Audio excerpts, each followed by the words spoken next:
आज म यहाँहरूलाई घरमै सजिलैसँगले मकैको च्याख्ला र गुन्द्रुकको अचार बनाउने तरिका सिकाउन जाँदैछु।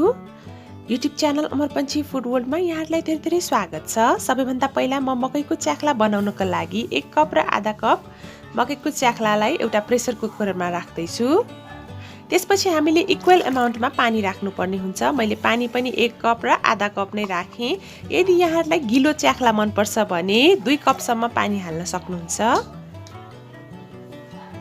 अब यसलाई म 1 घण्टासम्म छोपेर राख्छु। यसो गर्यो भने हाम्रो च्याख्ला एकदमै छिटो पाक्छ र एकदमै नरम पनि बन्छ। यसलाई म यसरी छोप्दैछु 1 घण्टाको लागि। 1 घण्टा भइसकेको छ। त्यसपछि म यसमा थोरै नुन थप्दैछु, आधा चम्चा जति। कलरको लागि मैले बेसार पनि थप्दैछु, आधा चम्चा जति। नुन र बेसार चाहिँ यहाँहरुको इच्छा अनुसार राख्न सक्नुहुन्छ। अब म यसलाई 2 सिटी नाउन्जेल पकाउन जाँदैछु ग्यासमा। यो चाहिँ मैले 2 जनाको लागि तयार गर्दैछु। यो पाकुन्जेल म अब गुन्द्रुकको तयारी गर्दैछु। गुन्द्रुक चाहिँ मैले 150 ग्राम लिए। त्यसै गरेर एउटा प्याज लिए, 4 वटा जति लसुन लिए, 3 वटा पाकेको रातो टमाटरलाई लिए, नुन आधा चम्चा, चिल्ली फ्लेक्स आधा टेबलस्पुन, एउटा चाहिँ रातो खुर्सानी, 3 टेबलस्पुन चाहिँ तोरीको तेल, मैले भुटेको तोरीको तेल लिए, 3 टेबलस्पुन चाहिँ यो मैले भटमासलाई पनि लिए। गोलभेडा यहाँहरूले एकदमै रातो र पाकेको लिनुभयो भने गुन्द्रुक एकदम टेस्टी पनि बन्छ। विशेष गरेर कसैलाई गुन्द्रुक खायो भने रुगा लाग्ने प्रब्लम पनि हुन्छ। त्यस्तोलाई हटाउनको लागि चाहिँ मैले थोरै बेर गुन्द्रुकलाई भुट्दैछु। एकदमै लो फ्लेममा 1 मिनेटसम्म हामीले यसरी भुट्यौं भने चाहिँ हामीलाई गुन्द्रुकको एलर्जीबाट चाहिँ बचाउँछ। त्यसपछि मैले 2 कप पानी पनि यसरी मनतातो हुने गरेर तताएँ। अब म यो मनतातो पानी चाहिँ गुन्द्रुकमा खन्याएर राखिदिन्छु र 10 मिनेट मैले यसलाई सोक गरेर राख्दैछु। यसो गर्यौं भने गुन्द्रुक एकदमै नरम पनि हुन्छ र काट्न पनि सजिलो हुन्छ गुन्द्रुकलाई। त्यसपछि मैले सोयाबिन 3 चम्चा जति र एउटा चाहिँ रातो खुर्सानीलाई यसरी भुट्दैछु। यो सोयाबिन चाहिँ लगभग 20 ग्राम जति छ। लो फ्लेममा यसलाई 1 मिनेटसम्म भुट्नु होला। यो बिस्तारै पड्किन थालिसकेपछि, यसरी पाकिसकेपछि यसलाई 10 मिनेटसम्म म सेलाउन दिँदैछु।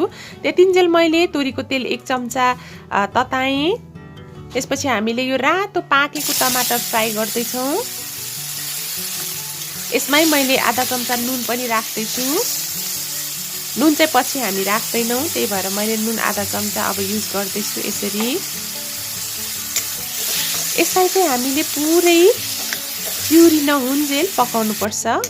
बिस्तारै बिस्तारै यो प्युरीमा टर्न अप हुँदैछ। यतिको भइसकेपछि यसलाई पनि 10 मिनेटसम्म चिस्याउनको लागि मैले राखिदिएँ। अब भने म एउटा ब्लेन्डरमा चाहिँ भटमास पिस्दैछु। यो भटमास चाहिँ पुरै मिन हुने गरेर पिस्नु पर्दैन। यसलाई चाहिँ एकदम दरदरा मात्रै पिसे हुन्छ। एकदमै मसिनो हुने गरेर चाहिँ पिसिराख्नु पर्दैन। म यहाँहरूलाई देखाउँदैछु अगाडिबाट पनि। यतिको भयो भने चाहिँ एकदमै मिठो हुन्छ हाम्रो गुन्द्रुक चाहिँ। यसलाई चाहिँ हामीले ध्यान पुर्याउनु पर्ने हुन्छ। अब 10 मिनेट भइसकेपछि मैले यो भिजाएको गुन्द्रुकलाई पनि पानीबाट यसरी अलग्याएँ। हल्का यसलाई फैलाइदिनु होला। यो गुन्द्रुक एकदम नरम भइसकेको छ। यसलाई चाहिँ म सानो सानो टुक्रा गरेर अब काट्छु।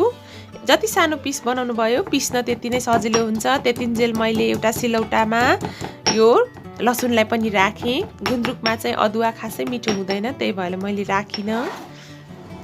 लसुन पछि चाहिँ मैले यो गुन्द्रुक सानो सानो पिस गरेर काटिसकेकी थिएँ। अब यसलाई पनि थिच्नु पर्छ हामीले। गुन्द्रुकलाई जति मजाले थिच्नु भयो त्यति नै टेस्टी हुन्छ। एकदम गाउँघरको स्वाद अनुसारको गुन्द्रुक चाहिँ तयार गर्दैछु मैले। यो चाहिँ मुलाको गुन्द्रुक हो। यहाँहरूले तोरीको जुनको गुन्द्रुक युज गर्नु भए पनि हुन्छ। घरमा बनाएको गुन्द्रुक चाहिँ एकदम हाइजेनिक हुन्छ। यसरी पिसिसकेको छु मैले लसुन र गुन्द्रुक। अब म अरू चिजहरू थप्न जाँदैछु। मैले पिसेको भटमासलाई पनि राखिदिएँ। मैले टमाटो प्युरी पनि राखिदिएँ। यो 3 वटा टमाटर हो। यो अचार चाहिँ मैले 2 जनाको लागि तयार गर्दै छु। प्याजलाई लाम्चो लाम्चो गरेर स्लाइस गरेकी थिएँ, त्यसलाई पनि मैले राखिदिएँ। त्यसै गरेर मैले चिल्ली फ्लेक्स पनि राख्दै छु। यसमा खुर्सानीको धुलो भन्दा चिल्ली फ्लेक्स राखिदिनु भयो भने एकदम टेस्टी हुन्छ। यो चिल्ली फ्लेक्सको कसरी बनाउने हो भनेर चाहिँ म तल डिस्क्रिप्सन बक्समा राखिदिन्छु भिडियो चाहिँ। यसलाई अब सफा हातले राम्ररी मोल्नु पर्छ। सबैभन्दा पहिला यसलाई एकदमै राम्ररी मिक्स गर्नु होला। हामीले लास्टमा चाहिँ तोरीको तेल हाल्नुपर्छ। यदि यहाँहरुसँग भुटेको तोरीको तेल छ भने डाइरेक्ट हाल्न सक्नुहुन्छ, तर यदि यहाँहरुसँग भुटेको तोरीको तेल छैन भने चाहिँ हाम्रो नर्मल तोरीको तेललाई नै बेसरी तताएर 10 मिनेटसम्म चिस्याएर हाल्न सक्नुहुन्छ। यो गुन्द्रुकलाई जति राम्ररी मोल्नु भयो त्यति नै एकदमै मिठो हुन्छ। यसबाट एकदमै मिठो बास्ना पनि आइरहेको छ। अब यसपछि चाहिँ मैले तोरीको तेललाई हालिदिएँ। यसमा चाहिँ धनियाहरू पुदिनाहरू हाल्नु भए पनि हुन्छ, तर मैले चाहिँ सादा गुन्द्रुक नै बनाएकी हुँ। यसमा चाहिँ हरियो खुर्सानी भन्दा चिल्ली फ्लेक्स एकदमै राम्रो टेस्ट दिन्छ।